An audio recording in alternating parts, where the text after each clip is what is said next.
अस्सलामु अलैकुम वरहमतुल्लाहि वबरकातुहू। मुहतरम नाज़रीन किराम, गुज़श्ता वीडियो में हमने ये बताया था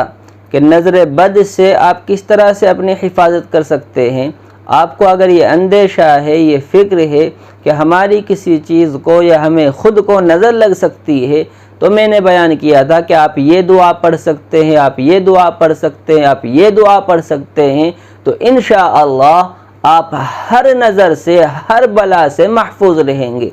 अब इस पर हमारे कुछ अहबाब ये मालूम कर रहे हैं कि मुफ्ती साहब, हमारे घरों में हमारी औरतें जब बच्चों को नहलाती धुलाती हैं या उन्हें कहीं किसी फंक्शन में जाना होता है, तो बच्चों को तैयार करने के बाद वो उनके यहाँ गाल पर एक निशान लगा देते हैं या थोड़ी पर निशान बना देते हैं या उसके माथे पर निशान लगा देते हैं और ये समझते हैं कि इससे बच्चे को नज़र नहीं लगेगी। तो ये निशान लगाना कैसा है? तो आइए जानते हैं कि नज़र उतारने के सिलसिले में शरीयत की क्या हिदायत हैं, शरीयत हमारी क्या रहनुमाई करती है।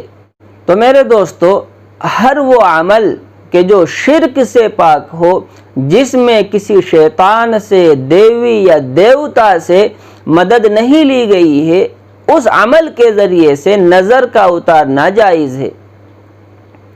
लिहाजा अब सवाल में जो मालूम किया गया है कि ये टीका लगाना कैसा है, ये दुरुस्त है या नहीं, तो अगर इस टीके के लगाने में आपके उर्फ में कोई शिर्क नहीं है, इसी को मुअस्सिर बिज़ात नहीं समझा जा रहा है, यानी ये नहीं समझा जा रहा कि सिर्फ इस टीके की वजह से बच्चे को नज़र नहीं लगेगी, यही टीका नज़र के लगने से माने हो जाएगा, यही टीका नज़र को रोकेगा या नज़र को उतार देगा, तब तो ये नाजायज़ है, क्योंकि इसी टीके को मुअस्सिर बिज़ात समझ लिया गया, हालांकि करने वाली ज़ात अल्लाह की है कि हम नज़र से महफूज रहेंगे तो अल्लाह हमें महफूज रखेगा, और नज़र अगर हमें लग गई है तो उसको उतारने का मसला है तो अल्लाह ही चाहेगा तो वो नज़र उतरेगी, वरना कोई टीका और कोई भी अमल हमें नज़र से ना तो बचा सकता है और ना ही हम पर अगर नज़र लगी है वो उसको उतार सकता है। तो इस बात को साफ करें कि अगर इसी टीके को मुअस्सिर बिज़ात समझा जा रहा है और ये माना जा रहा है कि यही टीका है कि जो नज़र से बचाएगा भी, जो नज़र को उतारेगा भी, तब तो ये गलत है। और अगर ऐसा नहीं है, ये समझा जा रहा है कि इस टीके से अल्लाह तबारक व तआला हमें नज़र से महफूज रखेंगे, इस टीके की वजह से अल्लाह तबारक व तआला नज़र को दूर फरमा देंगे, तब इसमें कोई हर्ज नहीं है। तो ये तो हुआ मसला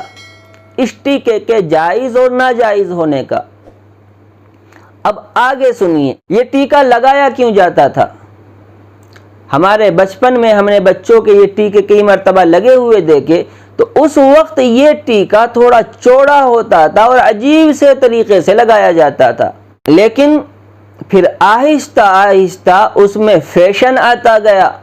कि इस टीके को अब गोल करके लगाया जाने लगा। कि लगाते तो अभी भी इसको चौड़ा करके ही थे, लेकिन अब उसमें गोलाई आने लगी, बहुत ही सलीके से ये लगाया जाने लगा। फिर इसमें और फैशन आया और अब इस टीके को चौड़ा जो करके लगाया जाता था उसको बहुत सलीके से छोटा किया जाने लगा, और होते होते वो इतना छोटा हो गया कि अब दूर से देखने में ऐसा लगता है कि ये कोई टीका वीका नहीं लगा हुआ है, बल्कि चेहरे पर गोया के कुदरती तिल है। तो इससे मजीद खूबसूरती आती है, बच्चा और प्यारा लगता है। तो अब इसमें नज़र के लगने के तो एहतिमालात हैं, नज़र से बचने का इसमें अब कोई भी एहतिमाल नहीं है। चलिए, यहाँ तक भी बात हो जाती तो मसला फिर भी किसी कदर काबिल बर्दाश्त था, लेकिन मसला यहाँ पर आकर के ख़त्म नहीं हो जाता, ये और आगे बढ़ा और अब आहिस्ता आहिस्ता ये गाल से सीधा माथे पर पहुँच लिया। तो लोगों ने से यहाँ माथे पर बीच लगाना शुरू कर दिया। तो ये गैरों से मुशाबहत हो गई कि जिस तरह से गैर लोग अपने माथे पर टीका लगाते हैं, बस वो लाल लगाते हैं, आपने काला लगाना शुरू कर दिया। फिर ये और आगे बढ़ा और आगे बढ़ता बढ़ता बीच माथे से ये जो दोनों भौहें होती हैं इनके बीच में आ गया और बहुत सलीके से बहुत ही छोटा सा करके ये टीका लगाया जाने लगा, تو اب یہ ایسا لگتا ہے جیسے بندیا لگا دی گئی ہو، وہ جو غیر لوگ لگاتے ہیں اپنی عورتوں کے، ان کی بچیوں کے جو لگاتے ہیں، تو اب وہ اس کی طرح سے بہت باریک کر کے یہاں پر یہ ہلکا سا نشان لگایا جاتا ہے۔ تو اب یہ ٹیکا بھی نہیں رہا، اب یہ بندیا ہو گیا، پورا کا پورا غیروں سے مشابہت۔ اور وہ حدیث میں نے آپ کو پہلے بھی کئی مرتبہ سنائی ہے، من تشبہ بقوم فہو منہم،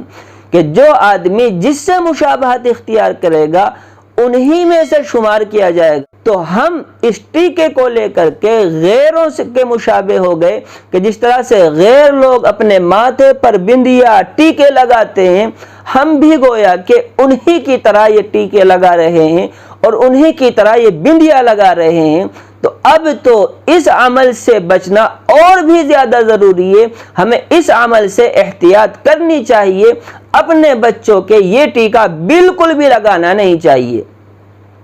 اور پھر ہمارے پاس رسول اللہ صلی اللہ علیہ وسلم کی تعلیمات ہیں۔ رسول اللہ صلی اللہ علیہ وسلم نے ہمیں بتلایا ہے کہ اگر نظر لگ جائے تو اس کا یہ طریقہ ہے، آپ ایسے اس کو دور کریں، آپ نظر ایسے اتاریں۔ قل اعوذ برب الفلق اور قل اعوذ برب الناس، دو صورتیں